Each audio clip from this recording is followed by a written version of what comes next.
Es el momento de análisis. Todo el mundo se pregunta cuál es la explicación de este momento tan nervioso que están viviendo los mercados de deuda pública, los bonos.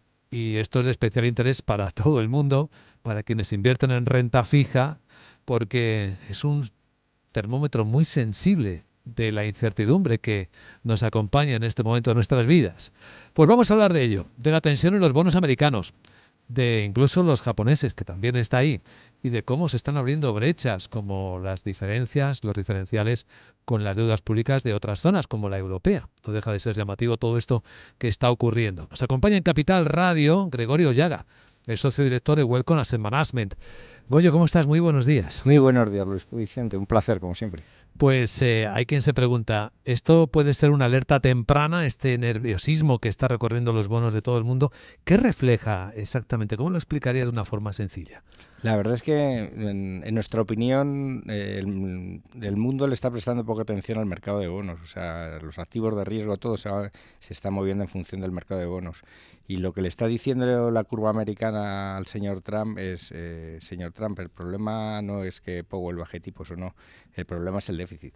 O sea, lo que hay que arreglar es el déficit y la deuda que se va acumulando y el coste de la deuda que se va acumulando. Es decir, vamos a pasar, si todo sigue igual, de 29 trillones de deuda que tiene Estados Unidos emitidos, vamos a pasar a niveles de alrededor de 55 trillones en 2034-2035. Entonces es lo que le está diciendo el mercado claramente al señor Trump. Pensábamos que estaba introduciendo algo de incertidumbre, que en la Cámara de Representantes se atascaba la negociación del proyecto de ley de presupuestos, pero la Cámara de Representantes acaba de pasarla con un voto de diferencia y ahora al Senado, así que entendemos que el mercado entiende que esta ley, este proyecto de ley, sí que va a ir en esa dirección de aumentar la deuda, ¿no? Sí, efectivamente, y para nosotros creemos que es malo. Es decir, realmente lo que debería hacer Estados Unidos es reducir el déficit público. En nuestra opinión, no debería haber sido un incremento de aranceles, lo que debería haber hecho es un incremento de impuestos, no una reducción, sino un incremento de impuestos, porque la situación en Estados Unidos no es como en Europa. En Europa recaudas en función del país, pero recaudas por encima del 40% del PIB, en algún caso llegas al 50% del PIB. En Estados Unidos tú estás recaudando el 17% del PIB y estás gastando el 23% del PIB. Entonces, ahí estás realmente gastando, pues oye, pues un tercio más de lo que ingresas, ¿no? Entonces, ese es el verdadero problema. Entonces, en nuestra opinión, debería haber subido, perdón, impuestos, especialmente a las clases altas, y lo que debería y no debería haber hecho el tema de los aranceles, que los aranceles al final, si lo miras bien, en parte es una subida de impuestos, porque parte lo va a tener que financiar el exportador, parte el distribuidor y parte el consumidor, ¿no? Y al final eso es un impuesto en teoría a las clases que más le han votado, a las que dice defender, a las clases bajas americanas, porque la propensión marginal al consumo es superior en las clases bajas que en las clases altas, ¿no? Esto nos lleva a formular una gran pregunta. La deuda americana pasaba por ser el activo más seguro del mundo, en el que mayor confianza se podía depositar. ¿Es posible que ahora empiece el mundo a no estar tan interesado en comprar deuda americana? Efectivamente, yo empecé hace muchos años a trabajar en los mercados de deuda y por primera vez hay un debate serio sobre la sostenibilidad de la deuda americana. No digo que sea nada inminente, pero sí a medio largo plazo. Hay un debate sobre ese tema, ¿no? Y es lo que está diciendo el mercado. Yo creo que el señor Trump, una de las cosas que buscaba con todo el tema de aranceles y demás, es bueno, enfriar la economía. En teoría, ahí bueno, pues los inversores abandonan los mercados de riesgo y se refugian en los mercados de bonos. También forzaba al señor Powell a bajar tipos y con todo eso bajar la curva americana, porque en los próximos 10 meses tienen que refinanciar 9 trillones de deuda, ¿no? El 30% de la deuda emitida que tienen, ¿no? Pero claramente el mercado no se lo ha comprado. El mercado lo que le ha dicho es, señor Trump, el problema es el déficit, y es lo que le ha dicho, ¿no? No podemos olvidar que ahora mismo la mayor partida del presupuesto americano es el pago de intereses. están dedicando el 18% de su gasto al pago de intereses por encima del presupuesto de defensa, ¿no? Entonces, claramente le interesa que toda esa renovación de la deuda que tiene que hacer pues no se haga a tipos altos, ¿no? El impacto es enorme, va mucho más allá del propio mercado de deuda. No perdamos de vista que quien lo ha reflejado perfectamente es el dólar. Se habla de una desdolarización de la economía del mundo. ¿Esto puede estar ocurriendo? Sí, nosotros creemos que eso estaba pausando, sí, con matices, ¿no? Evidentemente el dólar va a seguir siendo la moneda de reserva durante bastante tiempo, ¿no?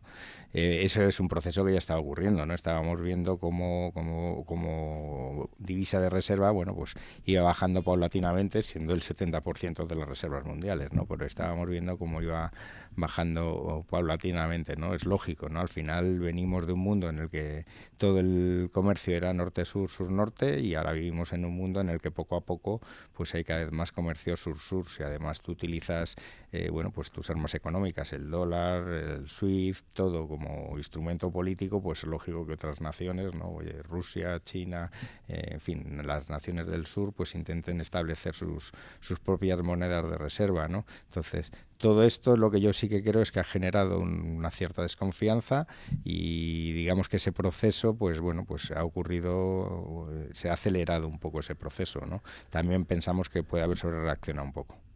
Es muy interesante ver cómo cambia la percepción del riesgo de la deuda en todo el mundo. El gráfico que muestra el diferencial, los diferenciales de deuda, de rendimientos de la deuda americana con la europea, era algo que no veíamos cuánto en décadas, ¿no? Del año hace más de 10 años. Bueno, sí, la verdad es que sí, pero yo antes has comentado tú, yo creo que va a haber una competencia mundial por la financiación, ¿no? Al final yo creo que el tema del flujo es muy importante. Entonces te comentaba el caso de Estados Unidos, cada año emite más de 2 trillones nuevos de deuda, que esa deuda la tiene que comprar alguien, pero si tú miras Europa, en Europa venimos de emisiones netas negativas, en 2021 había emisiones netas negativas, este año ya tenemos una emisión neta positiva de más de 700.000 millones de euros, y además tienes que financiar los 500.000 millones del programa de política fiscal alemana, los 800.000 millones del plan de defensa, en fin, yo creo que va a haber una pelea por la financiación. Entonces, dentro del problema que comentábamos del déficit de Estados Unidos, pues yo creo que eso es importante. No es lo mismo. Antes los tenedores no residentes de deuda en Estados Unidos representan un tercio de la deuda emitida. Entonces, antes lo tenía China, que hemos visto cómo ha ido reduciendo sus tenencias, las declaró tu enemigo geopolítico, y ha pasado de 1 trillón casi 200.000 en verano del 18, ahora mismo tiene como 750.000 millones de dólares, ha reducido sus tenencias. Japón, que permanece estable, pero que lo que pasaba es que las compañías aseguradoras japonesas compraban deuda americana y la cubrían, y sacaban más rentabilidad que su bono, que lo tenían capado al 0,10, pero tú mismo has comentado el bono japonés, ya está al 1,50, entonces los japoneses no compran.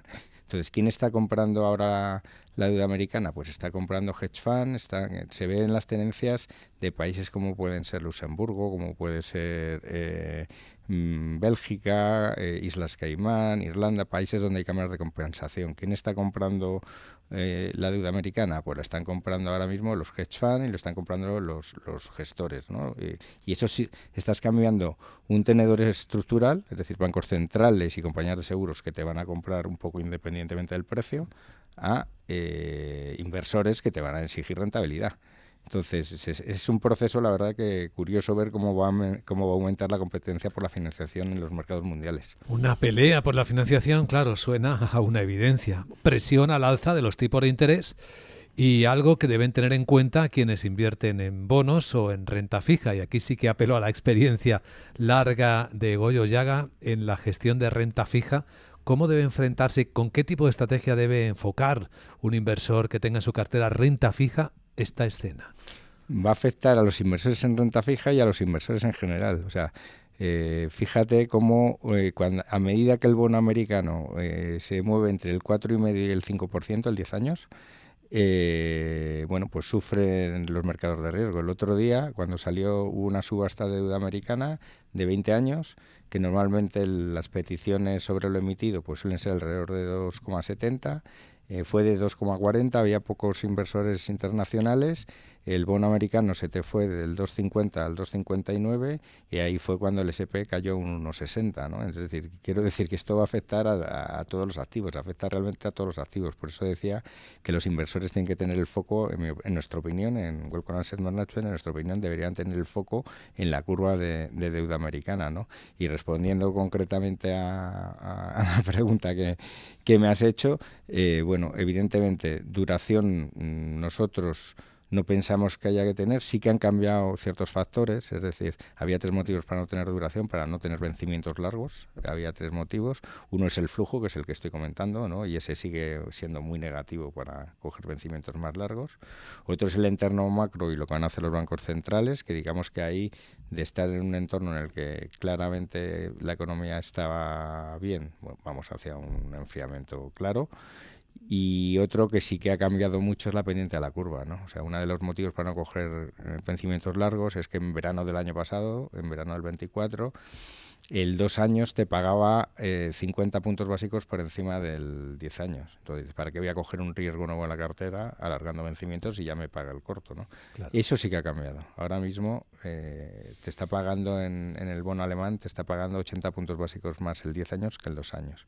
Pero si alguien coge vencimientos largos, que sea por el carry que va a generar, o sea, no porque se vaya a apreciar el 10 años, no se te va a ir del 2,60 al 2. Es más por el carry, ¿no? Entonces, en nuestra opinión, hay que estar en duraciones cortas, generar alto carry, ese carry, ¿cómo lo generas? Pues ese carry lo generas metiéndote en deuda subordinada a muy corto plazo. Entonces, ahí ¿qué estamos haciendo nosotros? Pues ahí estamos haciendo carteras que con duración de un año pues te dan tires superiores al 4, mientras las letras del tesoro y los depósitos están alrededor del 2, ¿no? Sí. Entonces, es un poco lo que se trata, esperando que surjan oportunidades en los mercados de riesgo, los diferenciales de crédito amplíen y ahí ya se puede coger bonos de renta fija privada a más largo plazo. Así que es una estrategia muy evidente para un escenario de incertidumbre, centrado en el corto plazo. Goyo Llaga, socio director de Wellcome Asset Management, gracias por compartir esa visión con tanto detalle y que vaya bien el día. Muchísimas gracias, Luis Vicente, un placer.